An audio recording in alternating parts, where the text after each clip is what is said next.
Hello, hello. This is Anderson Silver, your host with the most, I don't know what, I guess, with the most non-BS.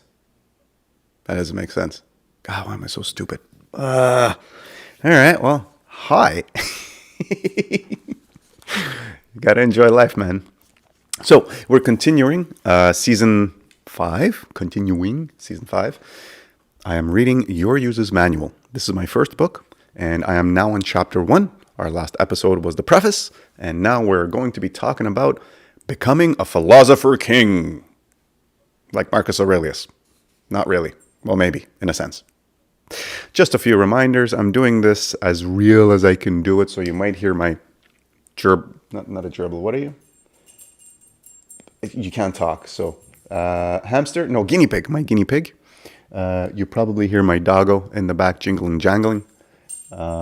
As soon as she settles down, I'll start reading. But my point is, the sound quality might not be the best. Welcome to my living room. As you can see, I'm trying to give you a cozy setting. If you have some feedback on the sound quality, I can go back upstairs into the studio. I'm just trying something new. Make sure you answer the questions and polls, because that will drive the 4th episode where I answer your questions about the chapters in the book. So go ahead and ask, okay? Here we go. Maggie, you're going to have to settle down if I'm going to read this. All right. You are alive. This means you share the same unfortunate condition with 7.6 billion other people. The human condition. I think that number is now 7.8, but anyway. It's been 5 years since this was written.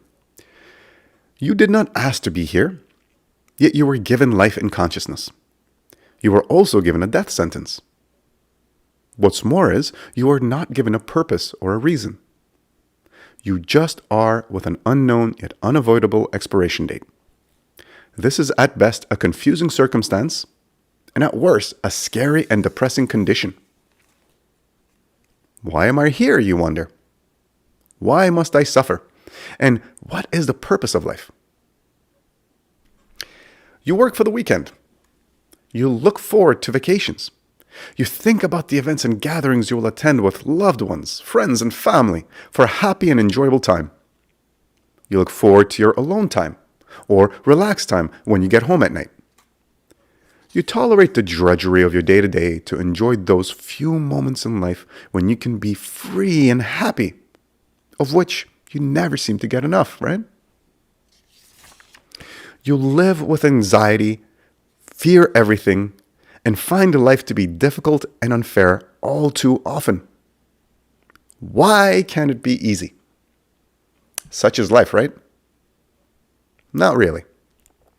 Are you content with living a miserable or barely tolerable life most of the time, so as to be able to enjoy few and far between happy moments?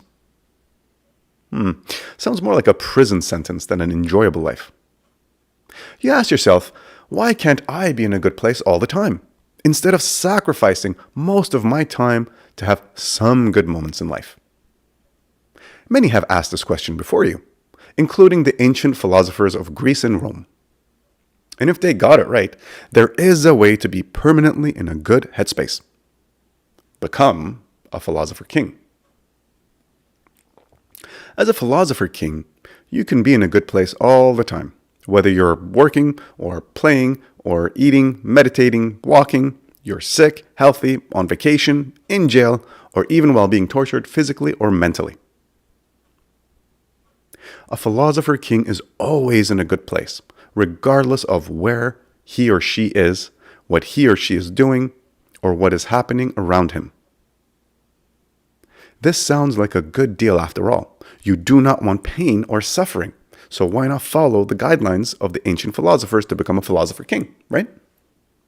For if there is a condition whereby you can live your life the way you truly want to, free of suffering, would you not pursue such condition with the utmost urgency? I know I would. Living a tranquil life, where you remain in a good place regardless of the world that seems to want to punish you at every pass, is something to be It's something to be desired. I'm keeping that in. This is real life. In 2010, the San Jose mine in Chile collapsed, trapping 33 men 2,300 feet underground. As they laid there hungry and thirsty in the hot, damp darkness for 16 days without any contact from the surface above, they prepared for death. A few of the miners began talking about how they would change their lives and live in the way they want to, should they miraculously get a second lease on life. Some of these notes that were written on day 16 still survive today. After 69 days of being trapped, they were rescued, and most of them did change the way they lived. But why did they need a brush with death to begin living their lives in harmony instead of going about it in a confused and unhappy fashion? If they had the capacity in them the whole time, why did they not already live their lives in an anxiety-free manner? Why did they wait for a brush with death? What were they waiting for? But the bigger question now is, what are you waiting for? I'll talk to you guys next time, my friends.